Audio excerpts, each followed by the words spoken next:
ThaBoxingvoice.com here at the top ranked gym with the undisputed lightweight champion of the world, Devin Haney.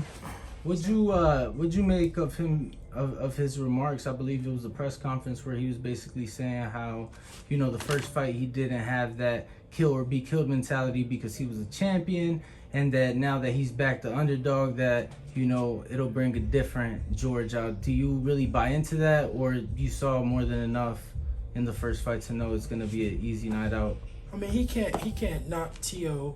for making excuses, and then he go and make excuses. You know, him not having the right mindset, whatever the case may be. He said before the fight, he said he was in his prime. He said he was the best camp he ever had, and this and that, and he was more than ready. He was emperor. He was this. He was that. So, you know, he can't, you know, go back on that. You should stand on that. One loser draw. You should stand on what you said, and, you know, just said that the better man won that night.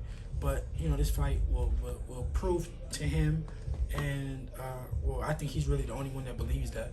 So, because I was gonna say prove to him in the world, but, you know, I think he's the only guy who believes that. Prove to him that I'm just a better fighter. I'm just the better man.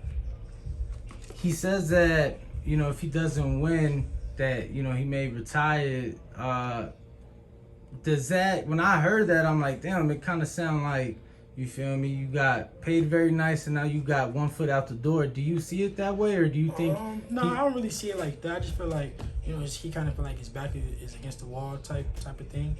But I don't understand why he would want to retire anyways. He still got a lot a lot more in him, a lot of big fights he could still be in, a lot more money that he can make.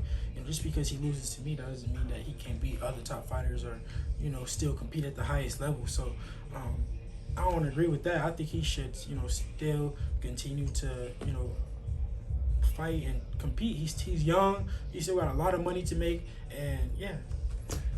The first time you went to Australia, it was like wintertime, if I'm not mistaken. Yeah. You still got to kind of see a little bit. Do you plan to enjoy a bit more? It seemed like you had a very good reception when you were out there and whatnot. Do you plan to see more while you're out there this time, or? Yeah, for the most part, you know, I'm just gonna stay up, do the same thing I did last time. Just, you know, stay focused and, you know, stay to myself and my team, and, you know, I really was just relaxing most of the time that I was there. Towards the end, I was doing some shopping and stuff like that, but for the most part, I just was really just chilling.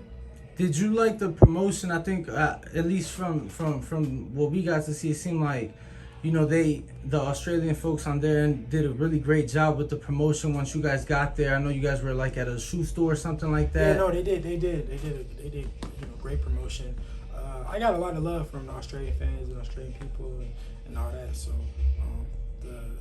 the Muslims out there really showed me a lot of love out there. So yeah, I really had a good time, to be honest. Like, I didn't think I would have a good time. I really wasn't, like, didn't know what to expect. But now I know what to expect, and like I said, I had a good time. Now, first time around, obviously your dad wasn't able to join you until the 11th hour, but you did have your brothers.